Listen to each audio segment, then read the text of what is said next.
ఈరోజు market close అయి ఉండొచ్చు, బట్ ఓవరాల్ వీక్ మార్కెట్ లో ఏం జరిగిందని మీరు ఖచ్చితంగా తెలుసుకోవాలా.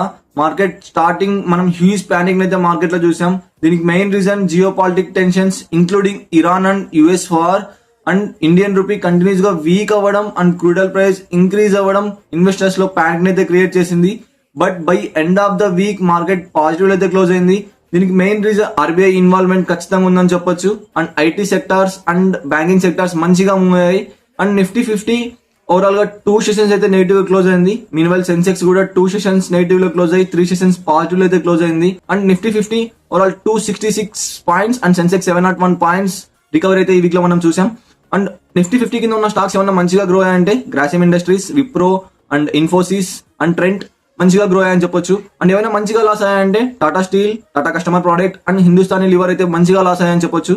How is your portfolio this week? Comment on below and subscribe for Monday Strategies.